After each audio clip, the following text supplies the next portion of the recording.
Hey guys, welcome back to my channel. In this video, we will discuss about normal physiological changes of pregnancy. Okay, तो pregnancy में क्या क्या changes होते हैं इसके बारे में डिटेल में डिस्कस करेंगे इस वीडियो में हम। एक नॉन प्रेग्नेंट यूट्रस जो होता है जो कि 60 to 70 ग्राम का होता है एंड ये प्रेगनेंसी में टर्म तक जाते जाते ये अप्रॉक्स 1100 ग्राम का हो जाता है। ओके, ऐसे ही पिट्यूटरी भी इंक्रीज होता है बाय द 135%, उसको हम बाद में डिस्कस करेंगे। तो ये यूट्रस का जो साइज है जो इंक्रीज करता है it is because of hypertrophy. Okay, तो ये जो होता है ना यूट्रस का हाइपरट्रॉफी होने की वजह से ये इंक्रीज करता है। हाइपरप्लेसिया इसमें कम देखने को मिलता है, हाइपरट्रॉफी ज़्यादा होता है। ओके, एंड ये हाइपरट्रॉफी एस्ट्रोजन की वजह से तो होता ही है, ये मोस्टली एस्ट्रोजन की वजह से होता है, बट ये प्रोजेस्टेरॉन की वजह से भी होता है। Okay, shape of the uterus की बात करें तो ये नॉन प्रेग्नेंट फीमेल में ये पियर शेप का होता है। आपने सुना होगा नाशपाती पियर शेप का होता है यूट्रस का size shape. And as the pregnancy advance, जैसे जैसे प्रेगनेंसी एडवांस होती है, जैसे जैसे प्रेगनेंसी बढ़ती है, it becomes globular in shape. ये कैसा हो जाता है? ग्लोबुलर हो जाता है। तो ऑलमोस्ट 12 वीक ऑफ जेस्टेशन आते आते ये यूट्रस जो होता है ये स्फेरिकल शेप का हो जाता है। ओके, तो 12 वीक पर यूट्रस का जो फंडस होता है, यूट्राइन फंडस जो होता है, ये चला जाता है आपको एब्डोमेन में आने लगता है। एंड ये 12 वीक ऑनवर्ड ये यूट्रस एब्डोमिनल ऑर्गन बन जाता है। आप यहाँ पे देख पा रहे हो, थोड़ा सा मैं और जूम कर देती हूँ इस फिगर को। तो यहाँ पे 12 वीक मैंने मार्क किया है, तो ये 12 वीक पर आते आते यूट्रस एब्डोमेन में आ जाता है। ओके, एंड 24 वीक आते आते यहाँ पे आपको अम्ब्लाइकस दिख रहा है, अम्ब्लाइकस के लेवल पे आता है। सो 24 वीक पर यूट्रस जो है अम्ब्लाइकस तक आ जाता है। ओके, एंड जीफी स्टर्नम तक ये आता है बाय द 36 वीक। ओके, तो 36 वीक तक आते आते यूट्रस का साइज जो होता है वो जीफी स्टर्नम तक पहुंच जाता है। और उसके बाद हाइट जो है ना 36 वीक के बाद में, उसके बाद धीरे धीरे हाइट कम होने लगती है। ओके, बट इसमें फ्लैंक्स होते हैं, मीन्स हाइट तो कम हो गया, आप यहाँ पे देख पा रहे हो हाइट कम होती है, बट ये साइडवाइज ये ब्लैक से जो मार्क है ये साइडवाइज थोड़ा सा ज़्यादा हो जाता है, साइड में ये फैलने लगता है। क्योंकि और बेबी क्या होता है ना कि साथ साथ इनलेट की तरफ जाने लगता है, पेल्विक इनलेट की तरफ नीचे की तरफ जाने लगता है। सो 37 to 40 वीक तक ये फंडल हाइट भी जो है ना, ये फंडस का हाइट ये आपको 36 से 32 वीक के बीच में आ जाता है। ओके, तो 12 वीक में यूट्रस जो है वो पेल्विस से बाहर आ जाता है। बट इफ़ ये uterus by the 12 week pelvis से बाहर नहीं आता है तो क्या होगा? ओके, तो अगर 12 वीक से पहले यूट्रस पेल्विस से बाहर नहीं आता है तो आप एक इमेज से देखो इसको, ये नॉर्मल यूट्रस है। ओके, तो इसमें 12 वीक के बाद में बेबी जो है ये आपको प्यूबिक मतलब कि एब्डोमिनल ऑर्गन हो जाएगा, बट ये है आपको रेट्रोवर्टेड यूट्रस। ओके, इसी केस में आपको 12 वीक के बाद में जो यूट्रस होता है वो एब्डोमिनल ऑर्गन नहीं हो पाता है। ओके, तो इस इमेज को आप देखो तो इसमें यूट्रस जो है ना रेट्रोवर्टेड होकर प्रेग्नेंट है। आप देख पा रहे हो कि ये यूट्रस जो है ये यहाँ से पीछे की तरफ टर्न हो गई है, रेट्रोवर्टेड है। और ये क्या होना कि ये जब इसका यूट्रस का फंडस जो है ये नीचे की तरफ है, एंड इसी का यूट्रस का है जो एंटीरियर एक पार्ट है, एंटीरियर जो पार्ट है ये धीरे धीरे जैसे ही प्रेगनेंसी एडवांस करते हैं ये ऊपर की तरफ बढ़ता है। जो मेन फंडस का पार्ट है ये ऊपर नहीं बढ़ता है। ओके, तो इसमें एंटीरियरली जो ब्लैडर होता है यूट्रस के एंटीरियरली, आपने एनाटॉमी पढ़ा होगा तो एनाटॉमी में यूट्रस के एंटीरियरली ब्लैडर है, और ये यूट्रस के इनलार्ज होने के साथ साथ ये ब्लैडर भी आपको स्ट्रेच करने लगता है। ओके, और आपको पता है कि नॉर्मली यूट्रस ऊपर की तरफ एब्डोमेन हो जाता है, बट ये रेट्रोवर्टेड ग्रेविड यूट्रस है तो ये टर्न होकर फिर पेल्विस में ही फंस जाता है और ब्लैडर की नेक स्ट्रेच होने लगती है। ब्लैडर की जो नेक है यहाँ पे ये आपको स्ट्रेच होने लगती है, और स्ट्रेच होने के साथ साथ ये कंप्रेस हो जाती है। ओके, तो प्यूबिक सिम्फाइसिस के अगेंस्ट में ये ब्लैडर की नेक जो है ये कंप्रेस हो जाती है। एंड इसकी वजह से ब्लैडर में यूरिन रुकने लग जाता है। सो रेट्रोवर्टेड ग्रेविड यूट्रस का कॉम्प्लिकेशन हो सकता है यूरिनरी रिटेंशन। तो यूट्रस के एंटीरियर वाल में बल्ब जैसा बनने लगता है जब बेबी ग्रो कर रहा होता है, तो ये एंटीरियर वाल में बल्ब जैसा बनने लगता है एंड बाकी जो यूट्रस का पार्ट होता है ये आपको पीछे की तरफ आके पेल्विस में फंसा होता है। Okay, now clear. तो ये जो एंटीरियर बल्ज है ये आप देख पा रहे हैं यहाँ पे, ये यूट्रस का फंडस है, लेकिन ये एंटीरियरली जो बल्ज है इसको हम शैकुलेशन कहते हैं। ये मोस्टली एक्यूट यूरिनरी रिटेंशन के साथ में ये पेशेंट जो है ये प्रेजेंट करती है, क्योंकि इसका ब्लैडर का नेक जो है ना वो कंप्रेस हो चुका है। So now let's talk about uteroplacental blood flow. तो यूटेरोप्लासेंटल ब्लड फ्लो की बात करें तो प्लासेंटा 2 यूट्राइन आर्टरी से सप्लाई लेता है, ओके, राइट एंड लेफ्ट। तो ये होता है आपको सप्लाई 550 to 650 ml पर मिनट, अप्रॉक्स 700 ml तक ये सप्लाई जाता है नियर द टर्म। मतलब प्रेगनेंसी के टर्म तक जाते जाते यूट्रस जो प्लासेंटा को सप्लाई मिलता है वो आपको मिलता है 650 to 700 ml तक सप्लाई मिलता है। ओके, तो यूटेरोप्लासेंटल ब्लड फ्लो जो है वो हाई होता है, प्रेगनेंसी में यूटेरोप्लासेंटल ब्लड फ्लो हाई होता है एंड टर्म पे जाके ये अप्रॉक्स 700 ml हो जाता है। बट इफ़ आपसे सिर्फ कोई यूट्राइन आर्टरी का ब्लड फ्लो पूछे, यूट्रोप्लासेंटल नहीं, अगर यूट्राइन आर्टरी का ब्लड फ्लो कितना होता है ये पूछा था एग्जाम में, तो यूट्राइन आर्टरी का ब्लड फ्लो पर मिनट 500 ml होता है ईच। मतलब राइट में भी 500 ml और लेफ्ट में भी 500 ml। बट अगर यूट्रोप्लासेंटल पूछा जाए तो आपका क्या आंसर होगा 450 to 650, और अगर एवरेज में पूछा जाए तो 700 आपको बोलना है। ओके, तो ये यूट्रोप्लासेंटल ब्लड फ्लो है जो वो क्या होता है ग्रेजुअली इंक्रीज करते जाता है एंड टर्म पे जाके 650 to 700 ml तक पर मिनट तक हो जाता है। Now see the cervical changes. तो अब हम देखते हैं सर्वाइकल चेंजेस क्या होता है। तो आपको पता है कि सर्विक्स का कॉलमनर एपिथेलियम जो होता है ना वो हाई एस्ट्रोजन की वजह से ज़्यादा ग्रो करता है एंड सर्वाइकल लिप्स जो है ना ये थोड़े से ओपन हो जाते हैं।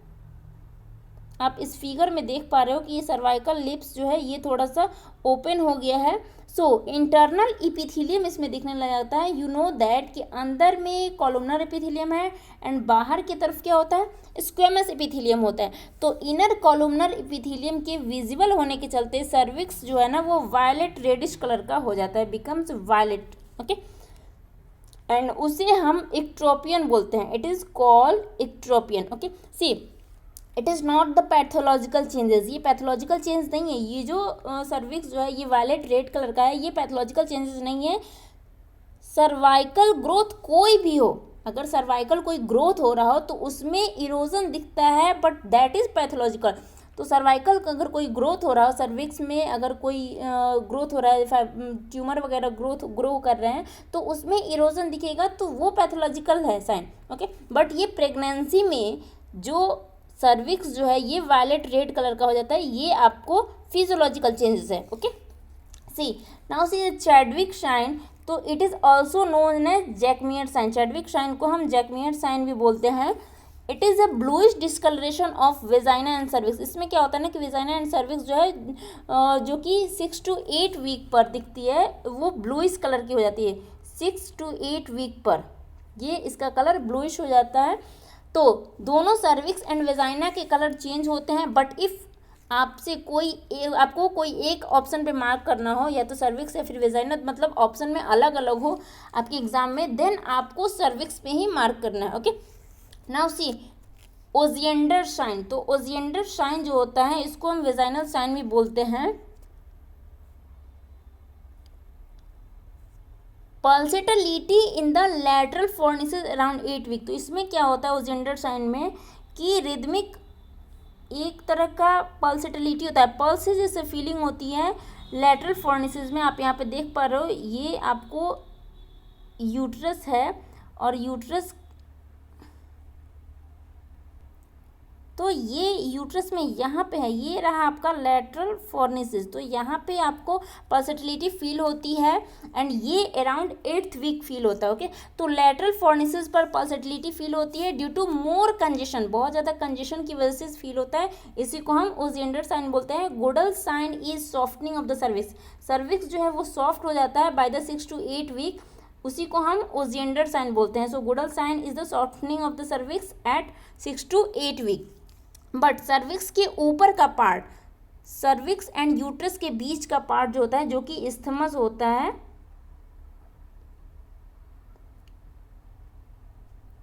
ये सर्विक्स और यूट्रस के बीच का जो पार्ट होता है इस्थमस, तो ये अगर सॉफ्ट हो जाए तो उसको हम हेगर साइन बोलते हैं। जो इस्थमस जो होता है, जो कि मैंने आपको लोअर सेगमेंट कैसे बनता है उसमें मैंने बताया है कि यही इस्थमस जाके जो 0.5 सेंटीमीटर का होता है, यही आगे जाके लोअर सेगमेंट का फॉर्मेशन करता है डिलीवरी के टाइम में, और ये 7 to 8 सेंटीमीटर तक स्ट्रेच करता है। ओके, तो यही हेगर साइन जो होता है, इसमें यही इस्थमस जो होता है, सर्विक्स का इस्थमस जो होता है, ये आपको सॉफ्ट हो जाता है।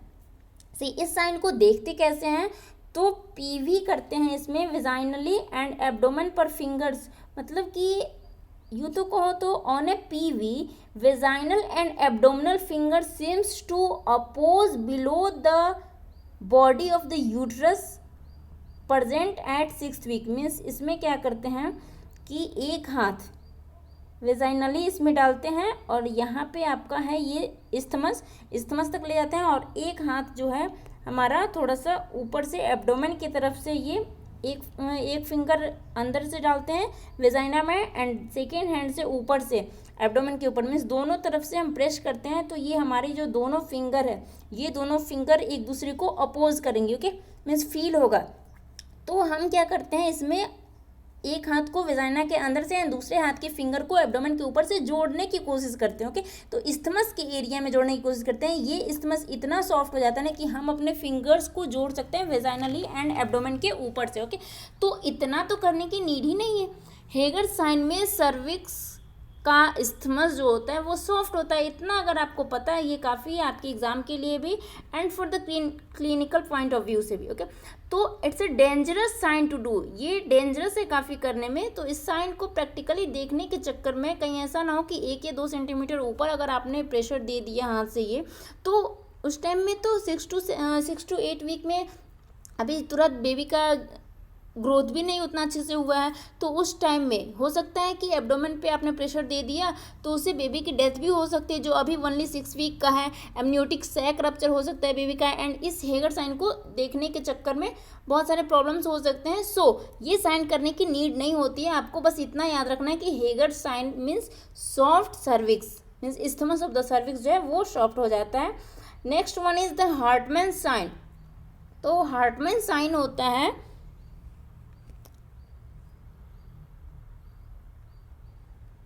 इसमें ब्लीडिंग होती है, सम स्पॉटिंग होती है ड्यूरिंग द इम्प्लांटेशन में, जो इम्प्लांटेशन का टाइम होता है ना उस टाइम में ब्लीडिंग होती है। सो इसको इम्प्लांटेशन ब्लीडिंग होती है, इम्प्लांटेशन ब्लीडिंग बोलते हैं। एंड देन है एक प्लासेंटल साइन। सी day of the missed period पर अगर थोड़ी सी भी ब्लीडिंग या स्पॉटिंग देखी जाए तो उसे हम प्लासेंटल साइन बोलते हैं। फॉर एग्जाम्पल, अगर किसी को 1 फरवरी को पीरियड आया और 1 मार्च को पीरियड नहीं आया, 1 फेब को पीरियड आया और 1 मार्च को पीरियड नहीं आया, बिकॉज वो लेडीज प्रेग्नेंट हो गई है, बट थोड़ी सी स्पॉटिंग हो गई अगर उसे 1 मार्च को, ओके, मीन्स जो पीरियड आने का टाइम है उस टाइम में थोड़ी सी अगर स्पॉटिंग हो गई तो उसी को हम प्लासेंटल साइन बोलते हैं। Okay, now see Palmer sign. तो when rhythmic uterine contraction felt in early pregnancy is called Palmer sign.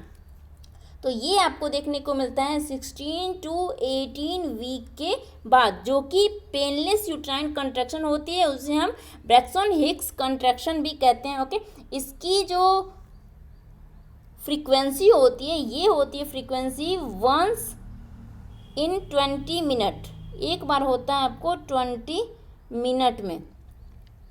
And intensity of the Braxton Hicks contraction अगर आपसे पूछा जाए तो इसका इंटेंसिटी होता है 5 to 25 mmHg।